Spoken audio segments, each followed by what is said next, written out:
नमस्कार मित्र. लोकसभेच्या निवडणुकांचा बिगुल वाजलेला आहे. पहिल्या टप्प्यातील वेगवेगळ्या पक्षांचे उमेदवार स्पष्ट झालेले आहेत आणि बहुतेकांनी अर्जही भरलेले आहे. पहिल्या टप्प्यातले या निवडणुकीतील सर्वात प्रबळ राजकीय दावेदार जो आहे सत्ताधारी पक्ष अर्थात भाजपा यांनी अब की बार 400 पार अशा पद्धतीची एक ललकारी दिलेली आहे. आणि आजचा आपला विषय तोच आहे की अब की बार 400 आर या 400 पार. आणि देशामध्ये राजकीय परिस्थिती अतिशय गोंधळून टाकणारी निर्माण झालेली आहे. देशातला जवळजवळ 55-60% असलेला जो शेतकरी वर्ग आहे तो पडलेल्या शेतमालाच्या भावामुळे आणि वाढलेल्या आत्महत्यामुळे नाराज आहे. हे सांगायला कुठल्या राजकीय पंडिताची गरज नाही. तरुणांमध्ये बेकारीमुळे थोडीशी अस्वस्थता आहे. उद्योजक आणि व्यापारी जे आहे ते GSTचा जो प्रभाव पडलेला आहे त्यांच्या धंद्यावरती त्याच्यामुळे काहीसा नाराज आहे. आणि अशा परिस्थितीमध्ये आपल्यासोबत झुंजार शेतकरी नेते, परखड राजकीय भाष्यकार आणि महाराष्ट्रातील एक आघाडीचं जे दैनिक आहे देशोन्नती त्यांचे प्रमुख संपादक प्रकाशभाऊ पोहरे आहेत. आपण या राजकीय परिस्थितीत त्यांच्याकडून या परिस्थितीचं विश्लेषण कसं काय ते करतात हे बघूया. नमस्कार प्रकाशभाऊ. नमस्कार. भारतीय जनता पक्षाने एक नारा दिला, आत्मविश्वासपूर्ण नारा दिला, अब की बार 400 पार.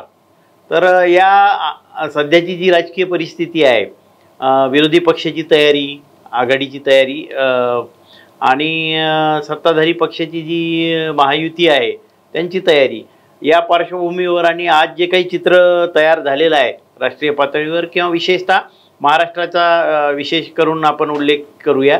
तर या परिस्थितीमध्ये आपल्याला हे अब की बार 400 पार हे कसं वाटते? हे व्यवहार्य वाटते? होईल असं वाटते?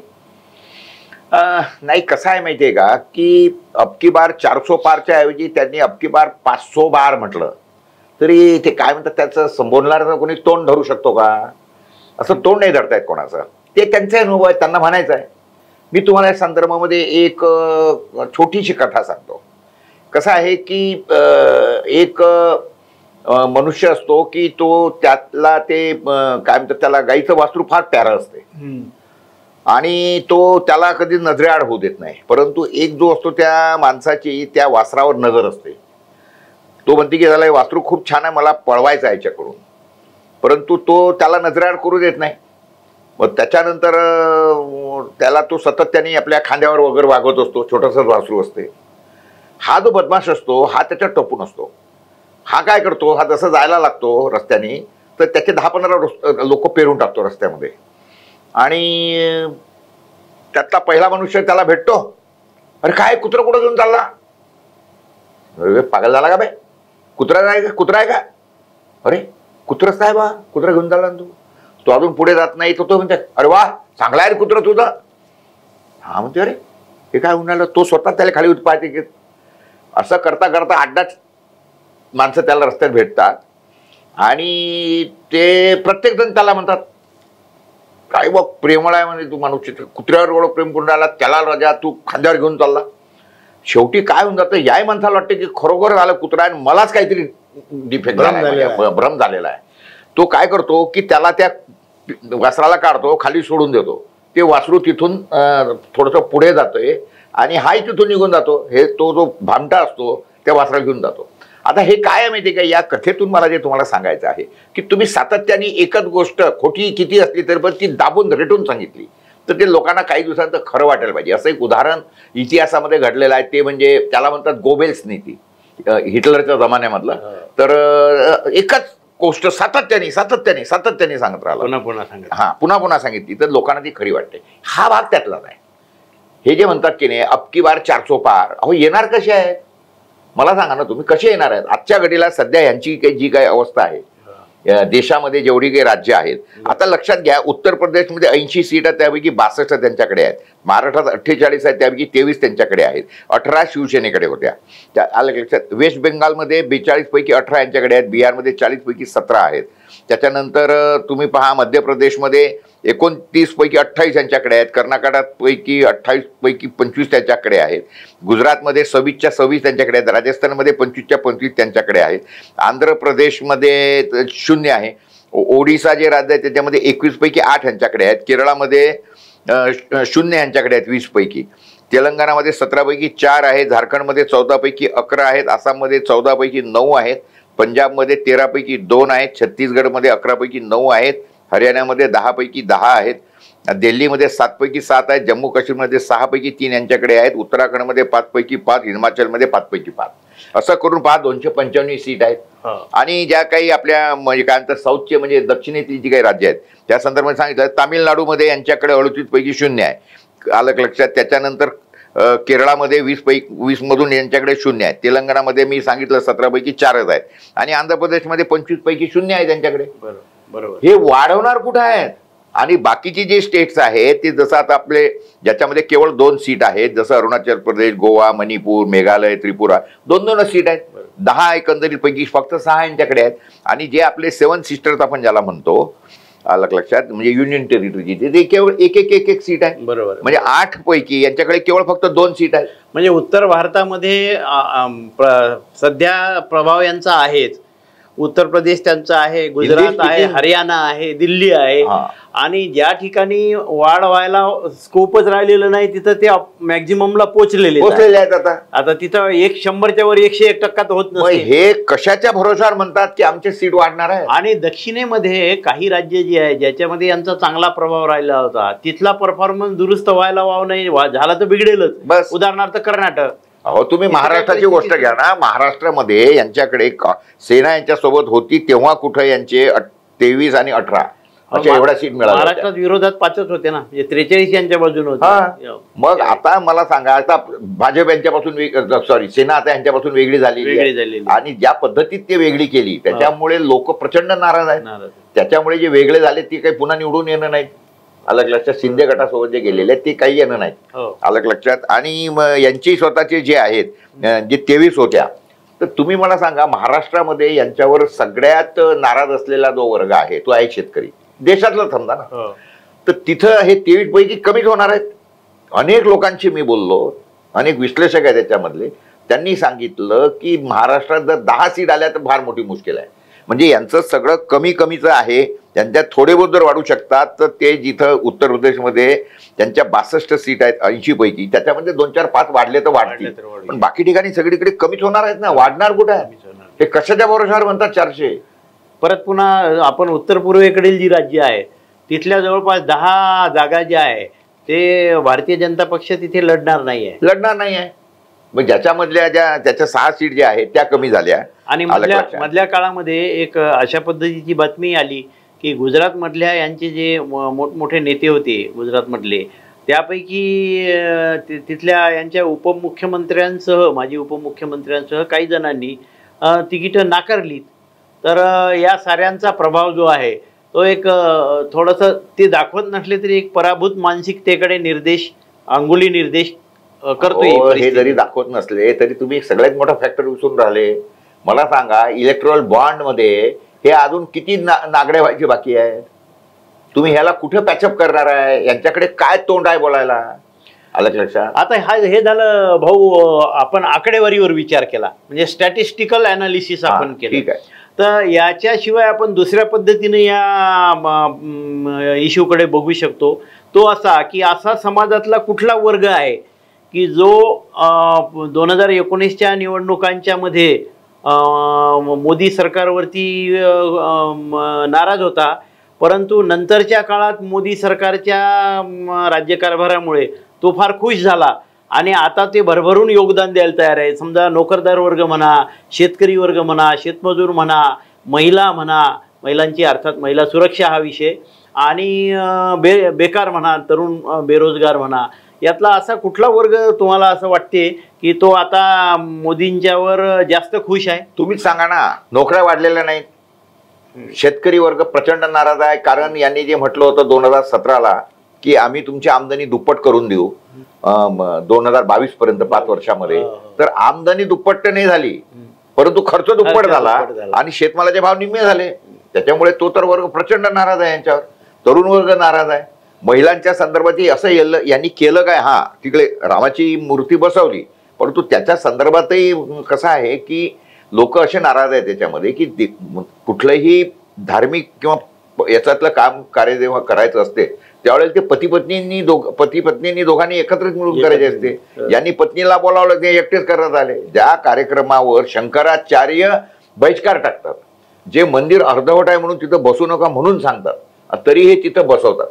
गोष्ट अशी आहे की एक लक्षात घ्या, मूर्ती बसवणं हे पंतप्रधानाचं काम आहे का? काय संबंध आला? ठीक आहे, यांनी तिथं ते करावं, मदत करावी आणि हे करून द्यावं. मुळामध्ये तर ही गोष्ट आता काही लपून राहिलेली नाही की ज्याचाही एवढा यांनी अट्टहास केला होता की मंदिर वही बनाएंगे, हे घोषणा होती यांची. मंदिर त्या ओरिजिनल जागेपासून 1-1.5 किलोमीटर दूर बसलाय, हे स्पष्ट झालेलं आहे सध्याच्या घडीला. म्हणजे मग तुमचा एवढा अट्टहास का? तर ते पहिले बसू शकले असते ना तुम्ही, मंदिर तिथे उभारू शकले असते जेव्हा तुम्ही तिथं दूरच उघडलं. म्हणजे त्या भूमीवर राम जन्मभूमी जी म्हणतात त्याच्यावर काही झालेलं नाही. आणि ज्या पद्धती त्यांनी सगळं केलं त्याच्यामुळे लोक ऑलरेडी नाराज आहेत. आणि कसं आहे की ज्या पद्धतीने ह्या सगळ्या गोष्टींचं काय म्हणतो त्याला एक मार्केटिंग हा ते शब्द आहे, हे जे केल्या जाते. म्हणजे इव्हन आपलं संसद भवन घ्या, संसद भवनमध्ये सुद्धा त्यांनी जे काम केलं त्या दिवशी संपूर्णपणे अमावस्या होती. अमावस्येच्या दिवशी यांनी असं केलं, ते राजदंडन, ते नाटक आणि त्याच्यानंतर खरं म्हटलं म्हणजे हे सगळे कामं राष्ट्रपती हस्ते करून घ्यायचे असतात. पण राष्ट्रपतीला यांनी का बोलावलं नाही? कारण ती काय म्हणतात त्याला विधवा आहे, दलित आहे, त्याच्यामुळे आदिवासी आहे, त्याच्यामुळे तिला यांनी बोलावलेलं नाही. आणि दुसरी गोष्ट म्हणजे राष्ट्रपती जर असत्या तर कॅमेराचा फोकस त्यांच्यावर राहिला असता. तर हे जे सगळे आहे त्यातलं लोक विसरलेले आहेत ह्या सगळ्या गोष्टी. इलेक्ट्रल बॉन्डमध्ये यांनी ज्या पद्धतीने ज्या लोकांवर आरोप केलेले आहेत आणि जे लोक ऑलरेडी म्हणजे गिल्टी आहेत त्या लोकांकडून तुम्ही डोनेशन्स घेता. ज्या कंपनीचा नफा 50 कोटी नाही आहे त्या कंपनीकडून तुम्ही 500,000 कोटी रुपये डोनेशन्स घेता. कसं काय शक्य आहे? हे सगळं आता उघड झालेलं आहे यांचं. त्याच्यामुळे कसं राहतं माहिती आहे का की एक इल्युजन ज्याला म्हणतात, शब्द आहे त्याला इल्युजन, एक असं आभासी चित्र निर्माण करायचं, भ्रमजाल. तसं याच्यातला हा आहे की अबकी बार 400 पार वगैरे.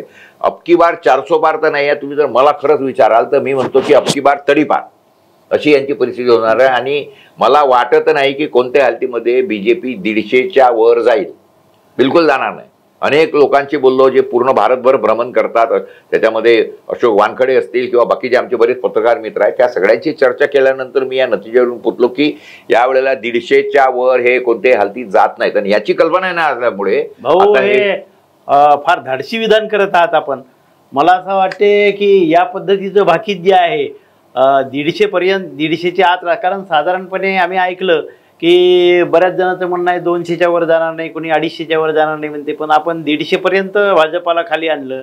काय आहे एकंदरीत जे चित्र आहे की नाही, लक्षात घ्या की इतका कर वाढवलेला आहे, व्यापारी नाराज आहे टोटली, आलं लक्षात. त्याच्यानंतर विद्यार्थी किंवा बेरोजगार नाराज आहेत कारण विद्यार्थ्यांच्या शिष्यवृत्त्या यांनी बंद करून टाकल्या.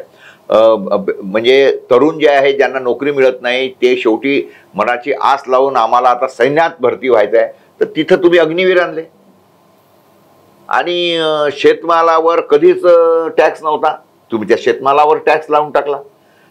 आणि म्हणजे मी तुम्हाला अजून छोटं, एक आमचे मित्र आहेत त्यांनी सांगितलं भारतभरामध्ये जितके गुरुद्वारे आहेत त्या गुरुद्वारामध्ये जवळपास रोज 3 कोटी लोकांना अन्नदान होते, लंगर चालू असतो. 3 कोटी लोक जे होतात त्यांनी सांगितलं की ह्या 3 कोटी लोकांना जे आम्ही जीव घालतो त्याच्यावर आम्हाला ज्याच्यात आम्ही 1 रुपया घेत नाही, एका सद्भावनेने आम्ही करतो, तर त्याच्यावर आम्हाला एवढा जीएसटी भरावा लागतो.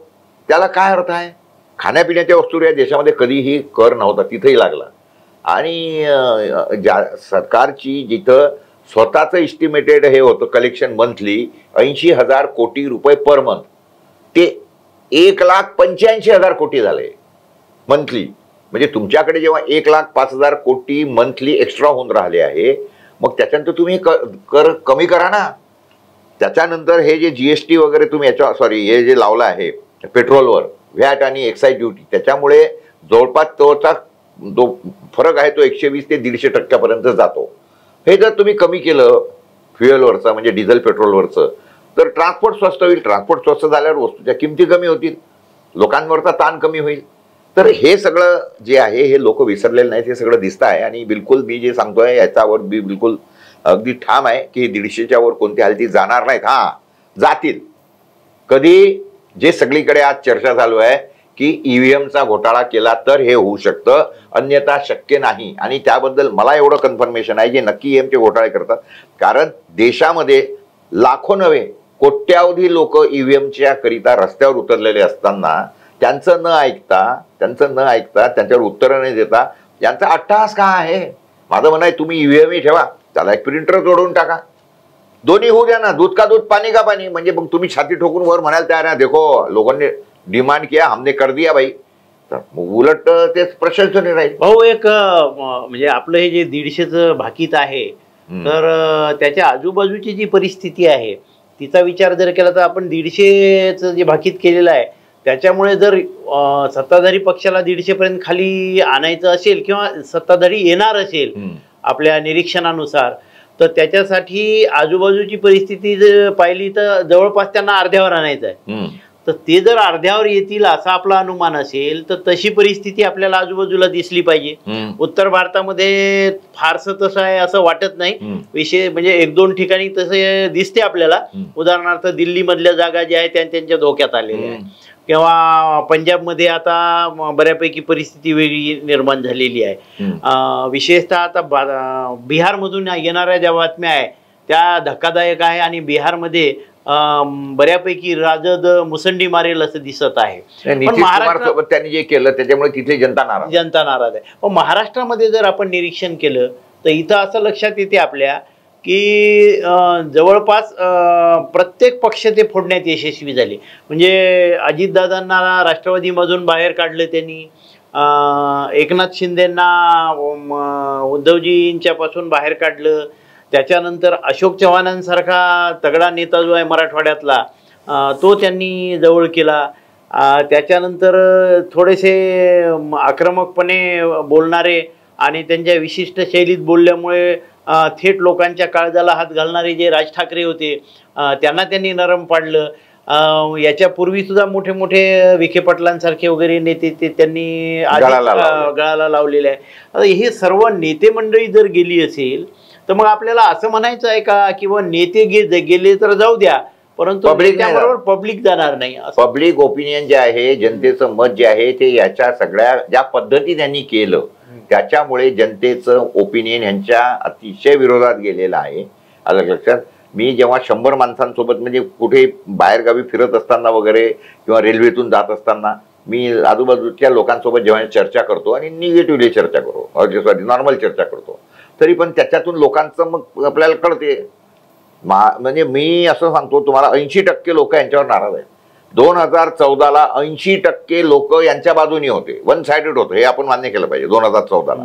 कारण यांनी 2012-13 पासून जे काही करत आणलं हे 2G स्पेक्ट्रम घोटाळा, टमका घोटाळा, निर्भया हत्याकांड, अमुक तमुक, तर त्याच्यामुळे पुन्हा आपले हे अण्णा हजारे वगैरे यांनी जे बसवले त्या रामलीला मैदानावर, त्याच्यामुळे देशातलं वातावरण जे आहे ते वन साइडेड झालं होतं आणि लोकांना वाटायला लागलं की नाही वा हे आता काँग्रेस सोडून यांना पर्याय पाहिजे.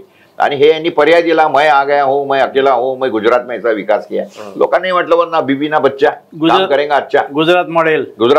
तर त्याच्यामुळे लोकांनी यांना दिलं. मी दिलाय 2014ला मत, मी सुद्धा दिलाय, मी तुम्हाला सांगतो. परंतु त्याच्यानंतर जे काही एकंदरीत झालं तुम्ही लक्षात घ्या, 2014 ते 2019 5 वर्षामध्ये पुलाखालून बरंच पाणी वाहून गेलेलं असल्यानंतरही यांचे मतं जेव्हा वाढले, मतं म्हटल्यापेक्षा सीट जेव्हा वाढतात, त्याच्यावरूनच एक शंकेची पाल मनामध्ये चुकते अशी की काहीतरी घोटाळा हे करणार. आता म्हणतात 400 पार, म्हणजे ईव्हीएम मध्येच यांची गडबड चालते. कारण त्या 14 ते 19 ते आता 2024 पर्यंत अजून भयंकर झालेलं आहे. किती घोटाळे बाहेर आले यांचे पॉझिटिव्ह पॉईंट तुम्ही तरी मला सांगा ना की का बा लोकांनी यांना मतं द्यावी, कसे काय, कशाच्या भरोशावर आहे म्हणतात. त्यामुळे या गोष्टीला काही अर्थ नाही आहे. अबकी बार 400 पारच्या ऐवजी हे नक्की अबकी बार तडीपार लोक यांना करतील. हे राज्य सत्ता तरी हाकलून लावतील.